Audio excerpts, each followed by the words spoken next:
भगवान शंकर का संवाद कह रहा है। भगवान के सम्मुख में जब पहुंचो, चेहरे पर प्रसन्नता होना चाहिए, कोई दुख ना हो, कोई कष्ट ना हो। आपके चेहरे पर प्रसन्नता हो, आपके चेहरे पर स्माइल हो, आप भगवान के सामने खड़े हो, चेहरा उतरा हुआ नहीं, रोते हुए नहीं, भगवान के सम्मुख में तुम्हारी प्रसन्नता मूल है। देवराज नाम का ब्राह्मण चिढ़ रहा, क्रोध कर रहा, चोरी का धन उसके साथ में है, आवाज लगा रहा है, ब्राह्मण देवता चिल्ला रहे हर हर महादेव, और ये चिढ़ रहा, उठा, बाहर गया, चोरी का धन भी साथ में ले गया। बहुत अंतर पड़ता है भोजन का भी और धन का भी, बहुत अंतर पड़ता है। जैसा खाया अन्न वैसा हो गया मन। जैसा अन्न ग्रहण करा है वैसा मन हो जाता है।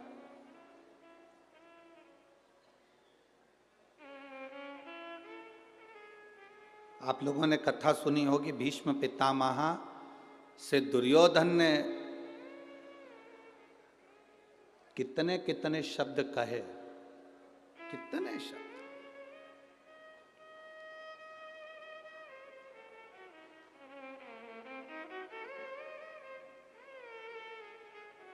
एक बार तो दुर्योधन ने यहां तक कह दिया था भीष्म पितामह से, तुम हमारे घर का अन्न खा रहे हो और हमारे यहां का खाने के बाद भी तुम हमारा साथ नहीं दे रहे। हमारे यहां का खाने के बाद भी साथ नहीं दे रहे। भीष्म पितामह ने उसी दिन मन में सोच लिया, अगर मैंने दुर्योधन के घर का अन्न खाया है, मेरी बुद्धि इतनी जल्दी बिगड़ने वाली नहीं है। मैंने भले दुर्योधन के घर का अन्न खाया, पर मेरी बुद्धि इतनी जल्दी बिगड़ने वाली नहीं है। भीष्म पितामह ने कहा, अगर मेरी पूरी जिंदगी में मैंने दुर्योधन के घर का बेकार अन्न अगर खा लिया हो, तो कुछ देर के लिए मेरी विवेक में वो बात आए कि मैंने अन्न खाया और बिगड़ा। बस उसी समय पर भीष्म पितामह ने संकल्प ले लिया कि कल का सूर्यास्त होते हुए अर्जुन नहीं देख पाएगा। संकल्प, अन्न का इतना प्रभाव। अब संकल्प लिया कि कल का सूर्यास्त होते हुए अर्जुन नहीं देख पाएगा, तो इतने में दुर्योधन को मालूम पड़ा कि मेरे भीष्म पितामह ने संकल्प लिया है कल अर्जुन मर जाएगा। मतलब पितामह का संकल्प कभी झूठा नहीं गया, कभी झूठा नहीं गया।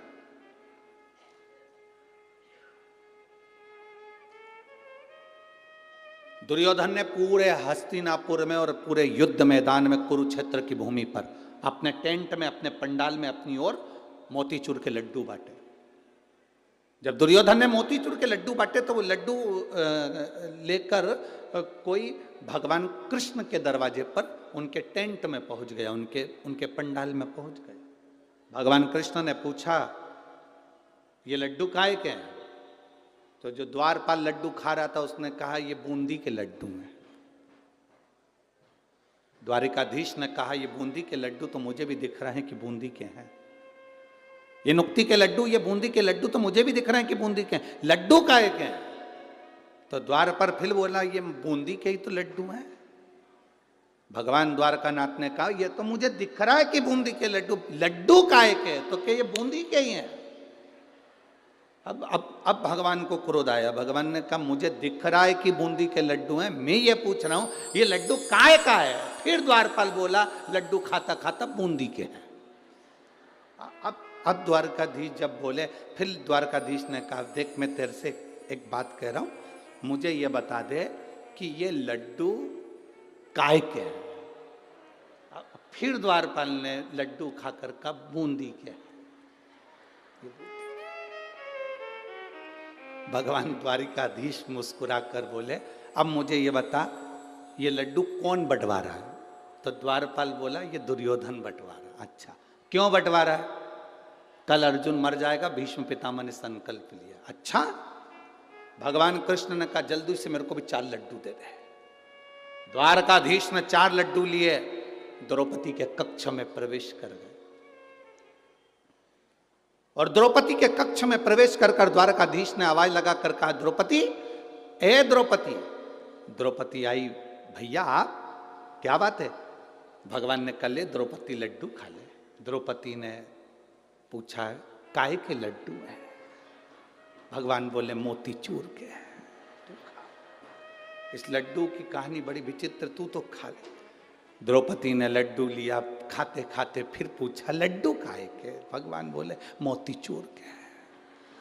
अब द्रौपदी ने पूछा इतनी रात के 1:30-2 बज रही है, रात्रि का दूसरा पहर हो रहा है और तू मुझे लड्डू खिलाने आया, आखिर ये लड्डू कौन ला कर दिया? तो कहा मेरे द्वारपाल ने दिए। क्यों दिए? कल भीष्म पितामह ने प्रतिज्ञा करी है कल अर्जुन मर जाएगा, सूर्यास्त होते हुए नहीं देख पाएगा। तो मैंने सोचा अपनी बहन का पति मरने वाला है, कल तो मैं लड्डू आज ही खिलाया।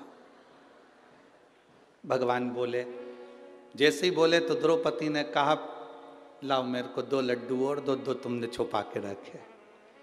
द्वारकाधीश ने 2 लड्डू और दिए तो द्वारकानाथ ने कहा द्रौपदी तेरा पति मरने वाला और तू लड्डू खा रही है? द्रौपदी बोली जब भाई खिला रहा है तो अच्छे से खाओ, बाद में देखा जाएगा।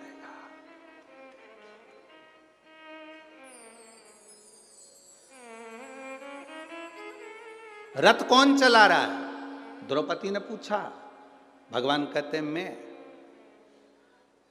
जब तुम मुझे बहन कहते हो तो वो जीजा नहीं लगता। रथ साला चला रहा है, गाड़ी साला चलाता है तो 25 बार विचार करता है पीछे मेरे जीजा जी बैठे हैं, जीजी बैठिए आराम से चलाऊंगा। हाँ, पत्नी को लेकर चलता तो भले कहीं ठोक देता।